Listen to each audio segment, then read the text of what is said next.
여러분, 설날이 하루 앞으로 다가왔습니다. 벌써 시간이 이렇게 되었네요. 새해 복 많이 받고 계시죠? 아멘입니다.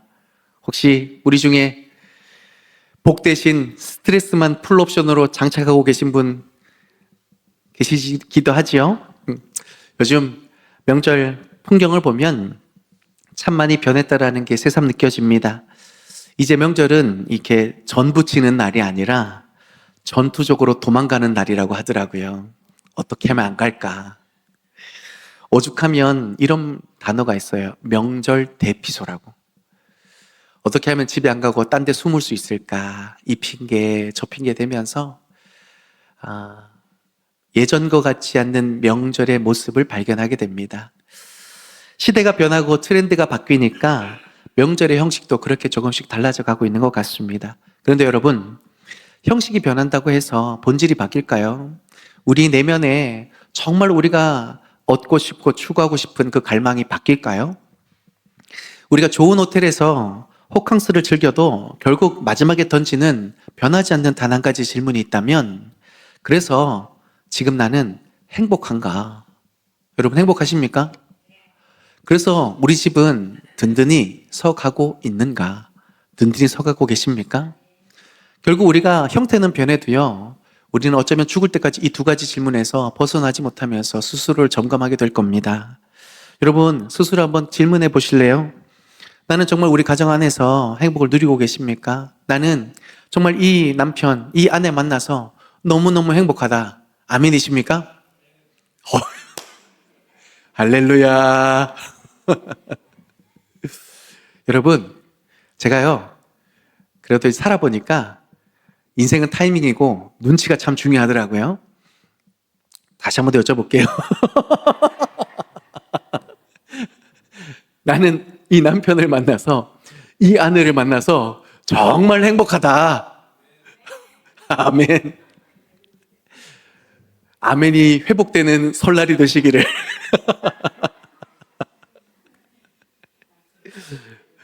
우리 아이들을 보면서 와, 진짜 든든하다 라고 생각이 되십니까?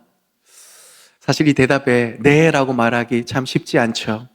겉으로는 우리가 멀쩡해 보여도 속으로는 영혼의 정전이 일어난 것처럼 깜깜하고 막막해 하시는 분들이 아마 많을 줄로 압니다. 그런데 오늘 본문을 보면 이 질문에 대해 아주 시원하게 네, 그렇습니다 라고 확신 있게 대답하는 한 사람이 있습니다. 바로 110세의 노장 여호수아입니다. 이 어르신, 이제 마지막 순간에 백성들을 세겜 땅에 다 불러 모아서 나는 이렇게 행복한 삶을 살았다라고 선언하고 있습니다. 여러분, 세겜이라는 이 땅의 이름은 어깨라는 뜻입니다. 뭐라고요? 어깨. 여호수아는 지금 지쳐버린 백성들의 굽은 어깨를 바라보면서 얘들아, 그동안 먹고 사느라 너무나 힘들었지. 너희들의 굽은 어깨를 보니까 너무나 마음이 아프구나. 그런데 이제는 그 무거운 짐 좀 내려놓고 일평생 나의 삶에 함께 해주시고 나의 어깨를 퍼주셨던 그 여호와 하나님의 그 행복의 비밀을 이제는 좀 발견하고 깨닫고 누렸으면 좋겠다. 여호수아가 지금 자신의 임종 앞에서 그 행복의 비밀을 이스라엘에게 지금 밝히 선언해주고 있는 것이죠. 오늘 이 말씀이 우리 집안에 찌들어 있는 낡은 공기를 싹 몰아내고 행복이라는 새로운 공기로 집안 전체를 가득 채울 수 있는, 역전이 일어날 수 있는 귀한 말씀이 될 수 있기를 소망합니다. 그렇게 되기 위해서 여호수아가 외쳤던 이 행복의 비밀, 첫 번째, 바로 내 인생의 진짜 주어가 누구인가에 대한 질문에 명확한 답이 있어야 됩니다. 내 인생의 주어, 누가 되어야 할까요? 여러분, 명절에 모이면 부모님들이나 자식들이나 공통적으로 하는 생각이 하나 있습니다. 나 아니면 집안이 안 돌아간다라는 착각인 거죠. 우리 어머님들, 나 없으면, 아니 제사상 누가 차려? 음식은 누가 하나? 라고, 나 없으면 안 돼 라고 생각하십니다. 우리 아버지들은 내가 밖에서 뼈 빠지게 안 보러 오면 우리 집안 누가 먹여 살리나? 유지가 되겠나? 라고 생각하시면서 그 큰 짐을 책임감 가운데 내려놓지 못하고 애쓰고 계시는 것 같아요. 특히 우리 성도님들, 지난 한 해도 참 고단하셨잖아요. 건설 현장에서 먼지 마시고 고객과 또 직장 상사와 종일 씨름하면서 내가 해야지, 내가 버텨야지, 그래야 살지, 그러면서 여기까지 오시지 않으셨습니까? 근데 여러분, 그렇게 내가 하다 보면 어느 순간 영혼에 과부하가 걸리게 돼 있어요. 그래서 어떤 말이 나오냐면, 왜 나만, 처음에는 내가 해야지 라고 하다가 지금은 왜 나만 이렇게 힘들어야 돼? 왜 나만 이렇게 고생해야 돼? 라는 원망과 불평이 나오는 거죠. 그러다가 명절 때 가족들이 모였을 때 나도 모르게 그 스트레스와 그 부담감 때문에 안 해야 되는 말을 하는데 자녀가 잠깐 실수하고 서운했다고, 이야! 내가 너를 어떻게 키웠는데! 내가 해야지 하다가 내가 너를 어떻게 키웠는데! 그러면서 서로 상처 입히고 후회하고. 왜 그럴까요? 우리 인생의 주어가 내가 돼서 그래요. 내가 돼서. 근데 오늘 본문의 앞에 1절부터 13절까지 내용을 보면 하나님의 놀라운 이야기가 나옵니다. 하나님께서 이스라엘 백성들을 향해서 놀라운 기적을 행해 주셨는데 그 일을 누가 행하셨냐? 바로 나. 아노키라는 단어인데요. 이게 바로 나입니다. 여러분, 이 나가 여호수아일까요? 아니에요. 하나님이세요. 여호수아가 모든 일을 행한 게 아니라 하나님이 행하셨다라고 기록하는데요. 보세요. 내가 아브라함을 불렀고, 내가 그들을 인도했고, 내가 이삭을 주었고, 내가 홍해를 마르다고 같이 갈라 놓았다. 할렐루야. 이 짧은 본문 속에 내가 했다라는 고백을 무려 17번이나, 몇 번이요? 17번이나 반복하고 있습니다. 이게 무슨 뜻일까요? 이스라엘 백성들이 자기 힘으로 자기가 어떠하게 잘나서 가나안 땅을 얻었다라고 생각하고 있는 그때에 아니다. 하나님이 딱 잘라 말하면서 너희들의 어떠한 노력이나 너희들의 어떤 자격이 아니라 누가요? 하나님이 이 일을 행하셨다라고 선언해 주고 계시는 것이죠.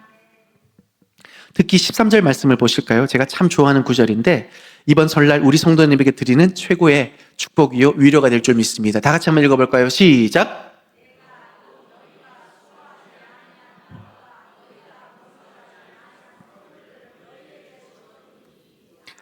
아멘. 내가 수고하지 아니한 땅과 성읍을 너에게 주는 이 하나님의 놀라운 은혜가 우리의 삶에, 우리의 가정에, 우리의 자녀에게 임하게 되기를 주님의 이름으로 축원드립니다. 그런데 여러분 한번 생각해 볼까요? 우리가 일터에서 그렇게 땀 흘리고 노력하고 또 망치질도 알고 설거지도 하면서 번 그 돈, 우리 힘으로 얻은 걸까요? 물론 우리 힘도 들어갔죠. 물론 우리 힘도 들어갔죠. 그 수고 너무 귀하죠. 아름답습니다. 그런데요, 험한 현장에서 큰 사고 없이 지켜주신 거 누구 때문입니까? 이 모진 풍파 속에서도 우리 자식들 이만큼 자라난 거 누구 덕분입니까? 그리고 무엇보다 우리가 오늘 이렇게 숨을 쉬며 설날에 떡국 한 그릇 나눌 수 있는 이 건강 누구 때문입니까? 네, 하나님이 주셨기 때문에 가능한 줄 믿습니다. 여호수아는 지금 지쳐버린 백성들에게 그 하나님의 존재를 다시 한 번 더 확인시켜 주고 있습니다. 먹고 사느라 아등바등하면서 지쳐버린 그들에게 더 이상 힘이 없다. 나에겐 더 이상 힘이 없다. 그렇게 지쳐있는 백성들에게 네가 아니라 하나님이 하셨다. 그러니 지친 어깨를 펴고 이제는 그 하나님을 바라봐라. 네 인생을 네가 책임지는 것 같지만 아니다. 네 인생을 붙드시는 하나님이 책임져 주고 계신다. 할렐루야.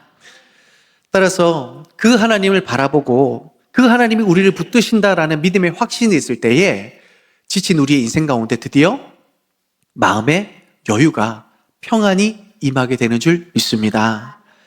여러분, 이번 명절에 자식들 보면서 내가 너한테 해준 게 없어서 너무 미안해, 그런 말 대신 이렇게 말씀해 보세요. 얘야, 살아보니까 내가 한 게 아니라 다 하나님이 하셨더라. 그러니 너 이제 너무 걱정하지 마. 하나님이, 나와 함께 하신 하나님이 네 인생을 붙들어 주실 거야. 하나님이 책임 주실 거야. 할렐루야. 이 고백이 터져 나올 때에 우리의 굽은 어깨가 펴지고 우리 집에 진짜 평화가, 우리 진짜 행복이 임하게 될 줄 믿습니다. 둘째, 우리 가정이 행복하고 든든히 서가기 위해서 우리 영혼에 독소를 뺄 수 있어야 합니다. 독소를 빼야 됩니다. 여러분, 이 독소가 뭘까요? 우리 명절에 모이면 또 우리가 삶을 살아가면 꼭요 이런 게 있습니다. 돈이 있어야, 이것이 있어야 우리 집 무시 안 당해. 이 정도 돈은, 여윳돈은 있어야 내 노후가 든든하지. 이런 생각들이 우리의 마음속에, 우리의 생각 속에 계속 자리 잡고 있는 것이죠. 여러분, 이스라엘 백성들도 마찬가지였습니다. 가나안 땅에 정착할 때에 사실은 가나안 땅에 사는 사람들, 그리고 그들이 생각하는 모든 중심에는 농사를 잘 지어야 우리가 한 해 걱정 없이 산다. 그렇기 때문에 그 농사를 잘 짓기 위한 비법이 사실은 우상들 안에 다 녹아져 있었던 거예요. 바알신들 뭡니까? 비 내리게 하는 거잖아요. 아스다로 뭡니까? 풍요로운 거잖아요. 짚는 대로 풍요롭게 거두는 이 매력적인 우상의 논리들이 가나안 땅에 가득했던 겁니다. 오늘날에 우리도 마찬가지죠. 돈이 있어야 살 수 있죠. 건강해야 살 수 있죠. 중요하긴 한데 중요한 게 뭔지 아세요? 그게 우리의 주인이 되어서는 안 된다라는 거죠. 여러분, 우리의 이게 왜 독소가 될까요? 비타민이라고 우리가 먹었는데 왜 이게 독소가 될까요? 다른 게 아니에요. 돈 중요하죠. 건강 중요합니다. 그런데 그것을 우리의 삶의 목적으로 삼고 그것이 우리의 주인이 되었을 때 독이 되는 겁니다. 예를 들어 볼까요? 여러분, 돈은 죄가 없어요. 왜 아무도 아멘 안 하실까요? 돈은 죄가 없어요. 문제는 그 돈을 대하는 우리 마음이 문제인 거죠. 한 자산가의 이야기입니다. 이분 돈이 꽤 많습니다. 서울에 빌딩이 몇 채나 있습니다. 할렐루야. 속으로 아멘 하셨죠? 그런데 이분이 명절만 되면 공황장애가 온답니다. 공황장애가. 왜 그럴까요? 자식들이 모이면 아유 무섭답니다. 아버지가 저 건물 누구한테 줄까?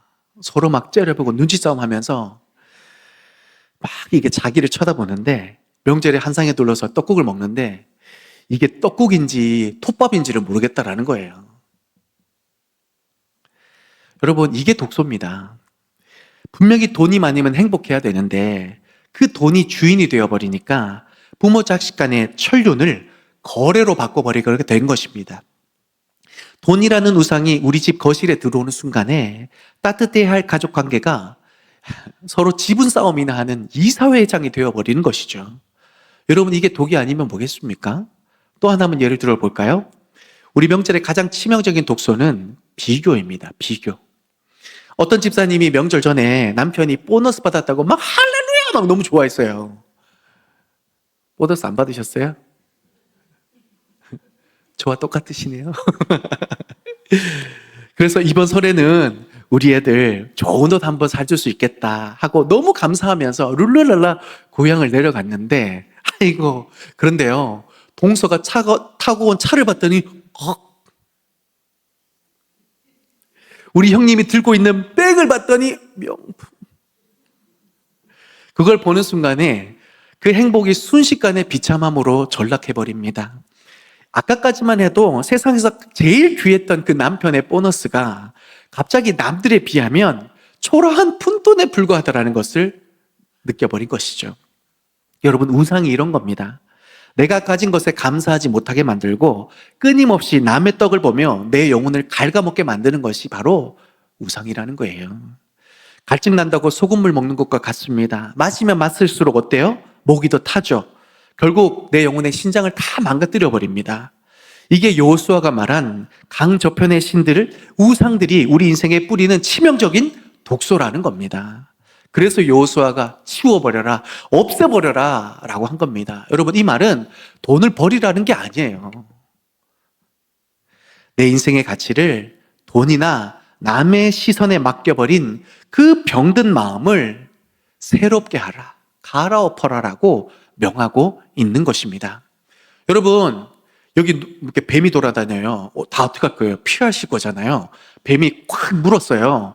그럼 어떻게 해요? 어머, 너무 예쁘게 났다 이래요. 아니잖아요. 살을 찢어가지고 빨리 뽑아내야 살 거 아닙니까? 우리 영혼에 지금 독소가 퍼지고 있는데 가만히 있으면 잠들고 치명적인 위험에 처하게 되죠. 따라서 이번 설날 우리 거실에서 이 독들도부터 짜냅시다. 남들은 저만큼 사는데 우리는 왜 이래? 라고 생각하는 그 독소. 자식 성적표가 내 성적표다라고 믿는 그 비교의 독소. 그거 오늘 예배 가운데 다 짜내고 화평한 마음으로, 충만한 마음으로 여러분 설에 가서 이 축복을 전해줄 수 있는 피스메이커, 은혜 통로 되시길 바랍니다. 그거 해결하지 못하고 가면 아무리 집에 호텔 뷔페가 차려져 있어도 그거요 지옥입니다. 지옥. 톱밥 먹지 마시고 떡국 드세요. 여러분 이 독을 어떻게 뺄까요? 결국은 관계입니다. 관계. 하나님과 나 사이가 바로 서고 그 사랑이 내 안에 꽉 차 있으면 신기하게 이 독은 다 빠져버립니다. 아이 돈 좀 부족하면 어때? 살아계신 주님이 나와 함께 하시는데 그분이 내 삶을 붙들어 주시는데 할렐루야. 아이 저 집 가방 좀 크면 어때? 우리 집의 웃음소리가 더 큰데 할렐루야. 하나님이 붙들어 주시는 그 은혜와 화평으로 인하여서 집 크기, 가방 크기 논하지 말고 우리 집의 웃음 데시벨이 얼마나 큰가 그 안에서 참된 기쁨을 누리며 나아갈 수 있는 우리 모든 성도들의 가정 되시기를 주님의 이름으로 축복합니다. 이게 신앙의 진짜 실력이고 진짜 행복이 되어야 합니다. 여호수아는 110년을 살고 이걸 깨달은 겁니다. 누린 겁니다. 내가 세상 신들 다 섬겨봐도 살아봐도 결국 남는 것은 하나님이 주시는 이 평안이 최고이구나. 할렐루야. 사랑하는 성도 여러분, 주머니 속에 그 독한 마음들 오늘 이 예배 시간에 다 쏟아버리고 가십시오. 그리고 하나님이 주시는 깨끗한 성령의 생수로 충만하여서 여러분의 가정을, 여러분의 후손을 행복하게 만들어줄 수 있는 복된 믿음의 통로로 살아가시기를 주님의 이름으로 축복합니다. 마지막 셋째로 거룩한 뒷모습을 후손에게 물려주는 귀한 선배님들 또 가정 되시기를 소망합니다. 여러분 명절에 가족들이 모이면 시끌벅적하죠. 정신없죠. 그런데 그 집안의 공기를 결정하는 결국 한 사람입니다. 한 사람. 한 사람이 중심을 잡으면 그 집의 공기가 바뀌고 분위기가 바뀌어요. 여호수아가 딱 그 역할을 한 겁니다. 세상이 어떻게 변하든 다른 집이 누굴 섬기든 상관없이 오직 나와 내 집은 여호와를 섬기겠노라. 여러분 그런데 이 중심을 잡는다라는 게 막 소리 지르고 막 말 많이 한다고 권위가 세워지는 게 아니에요. 입으로 권위가 세워지는 게 아니더라고요. 그렇죠. 그런데 여러분 자녀들은 부모의 입을 보고 자라는 것이 아니라 부모의 뒷모습을 보고 자라납니다. 우리 아이들이 기가 막힌 게 뭔 줄 알아서요? 정말 눈치가 백단이에요. 우리 아빠 엄마가 진짜로 무서워하는 게 뭔지, 그리고 우리 아빠 엄마가 진짜 의지하는 게 뭔지, 제일 좋아하는 게 뭔지, 그래서 우리 부모님의 인생의 우선순위가 뭔지를 자녀들이 말은 안 하지만 다 알고 있어요.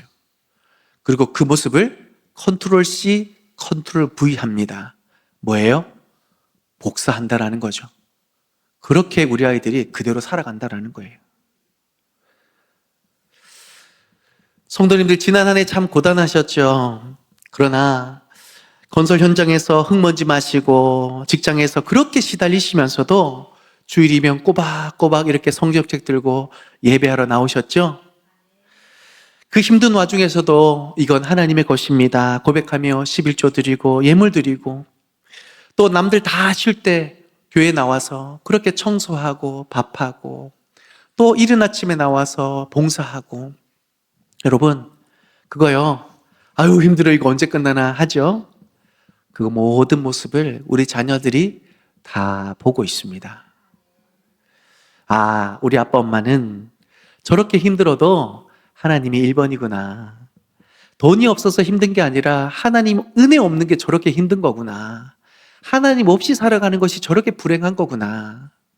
여러분의 그 삶을 통하여 우리 자녀들이 그것을 깨달아 알고 그리고 그 모습 그대로 그들이 가정을 이루며 그들이 부모를 떠나 살아가는 그 삶 속에 걱정 없이 그들이 하나님 안에서 살아가게 되는 줄 믿습니다. 여러분 이게 바로 여호수아가 말한 나와 내 집은 여호와만을 섬기겠다라는 믿음의 고백이고 그 고백이 얼마나 큰 축복인지를 보여주는 모습이에요. 여러분 예배라는 이 말이 뭐였다고 제가 말씀드렸냐면 최고의 하나님께 합당한 그 가치를 우리가 우리의 삶으로 내어드리는 거, 하나님께 합당한 가치를 우리의 삶을 통해 내어드리는 거, 이것이 우리가 붙여야 할 최고의 예배의 모습임을 기억하십시오. 하나님, 내 인생에 돈도 중요하고 건강도 중요한데 사실 하나님이 제 인생의 1순위입니다. 제일 귀합니다. 이것을 삶으로 고백해 나아갈 수 있는 우리 모든 성도님 되시기를 축복합니다. 어떤 풍파가 불어와도 이 중심이 흔들리지 않는 부모의 모습, 아이들은 그 모습을 보며 자기 인생의 항로를 결정하게 되어 있습니다. 우리 집의 진짜 백은 하나님이셨지. 이 확신이 자녀의 뼛속까지 새겨질 수 있게 만드는 그 비결은 그 모든 풍파 속에서도 최고의 하나님께 합당한 예배를 내가 오늘 드려질 때에, 그럼에도 불구하고 성경적 끼고 하나님 앞에 나와 눈물 흘릴 때에, 알 수 없는 곳에서도 믿음의 선택을 할 때에 우리 자녀는 그걸 보며 하나님을 믿는다라는 게 얼마나 귀한 일이고 그 삶을 책임져 주신 하나님의 그 손길이 얼마나 놀라운지를 삶으로 경험하고 보면서 그는 어딜 가든지 하나님의 영광 위에 살아가게 될 줄 믿습니다. 따라서 사랑하는 성도 여러분, 자녀들에게 많은 돈을 못 물려줘서 미안하다, 그런 생각 이제 갖지 않으셔도 됩니다. 돈은 있다가도 없는 겁니다. 그러나 예배하는 마음, 하나님을 신뢰하는 그 믿음이 있으면 하나님이 그 인생 어딜 가든지 책임져 주실 줄 믿습니다. 그러니까 이번 설날 떡국 드시면서 자녀들에게 여러분이 만난 그 최고의 하나님을 좀 이야기해 주세요. 아들아, 딸아, 아빠가 살아보니까 내 뜻대로, 내 실력대로 안 되는 게 너무 많더라. 그렇죠, 여러분? 내 뜻대로, 내 실력대로 안 되는 일 너무 많으시죠? 그런데 신기하지? 내가 하나님 앞에 엎드렸을 때에 하나님은 한 번도 나를 모른 척 하지 않고 그때마다 하나님이 나를 도와주시더라. 그래서 아빠가 이렇게 멋지게 행복하게 살아갈 수 있는 거야. 아빠가 평생에 가장 잘한 일은 하나님 만난 거야. 그래서 아빠는 우리 집이 앞으로도 이 하나님만 붙들고 살아갔으면 좋겠어. 너도 힘들 때, 어려울 때 물론 아빠가 너를 도와주겠지만 근본적인 그 문제의 해결은 하나님으로부터 임한다라는 것을 꼭 기억하며 살아갔으면 좋겠어. 여러분, 신앙의 본질은 가르치는 것이 아니라 보여주는 겁니다. 들키는 거예요. 그리고 내가 누리는 이 행복을 전염시키는 겁니다. 이게 신앙이 흘러가는 비결이에요. 부모가 하나님 때문에 진짜로 평안하고 하나님 때문에 위기를 넘어가는 걸 보여주면 자녀는 시키지 않아도 그 하나님을 궁금해하고 그 하나님의 말씀을 찾아보게 되어 있습니다. 이런 신앙, 이런 감격을 이번 설 명절에 함께 나누고 전해줄 수 있는, 보여줄 수 있는 우리 성도님 되시기를 주님의 이름으로 축복합니다. 하나님을 인생의 주어로 삼고 우리가 예배자로 설 때 여러분의 거실은 이 시대의 세겜이 되어질 줄 믿습니다. 세겜이 무슨 뜻이라고 말씀드렸죠? 어깨. 부모가 자녀의 어깨를 토닥여주고 자녀가 부모의 굽은 어깨를 펴주는 그 감격의 현장이 올해 여러분의 가정에서 일어날 수 있기를 주님의 이름으로 간절히 축원드립니다. 말씀을 맺습니다. 사랑하는 성도 여러분, 이제 명절의 분주함 속에 들어가기 전 여호수아가 110년의 인생을 걸고 찾아낸 이 세 가지 행복의 비밀을 꼭 발견해 가시기를 바랍니다. 첫째, 인생의 주어를 바꾸십시오. 내가 다 해야 된다라는 강박을 버리세요. 17번이나 내가 했다, 내가 도와줬다, 내가 인도했다, 하나님의 그 신실하신 인도하심을, 그 은혜를 소망하며 나아갈 수 있는 우리 성도님 되시길 바랍니다. 둘째, 영혼의 독소를 빼십시오. 돈과 비결하는 가짜 안전장치는 결국 우리를 마비시키게 되어 있습니다. 그 독을 짜내시고 오직 전적으로 하나님을 신뢰하는 순결한 믿음으로 살아갈 수 있기를 바랍니다. 마지막 셋째로 뒷모습으로 하나님을 예배할 수 있길 바랍니다. 신앙은 가르치는 게 아니라 들키는 겁니다. 고단한 삶의 현장에서 하나님을 1번으로 두는 여러분의 뒷모습이 자녀에게는 가장 확실한 신앙의 모델이 되어질 줄 믿어요. 여러분, 여호수아가 백성들을 부른 세겜은 히브리어로 어깨라고 말씀드렸어요. 이번 설날 여러분의 지친 어깨를 하나님이 활짝 펴게 해주시는 놀라운 은혜가 임하길 원합니다. 그리고 자녀들의 어깨를 토닥여줄 수 있는 하나님의 진리가 여러분의 입술과 여러분의 삶의 모습을 통해 게데라가 흘러가는 놀라운 역사 있기를 주님의 이름으로 축복합니다. 그럴 때 하나님의 놀라운 은혜와 축복이 이번 설날 여러분의 가정을 강하게 붙들어 주시는 놀라운 은혜와 역사로 함께해 주시기를 간절히 소망하며 이제 함께 찬양하고 기도하겠습니다.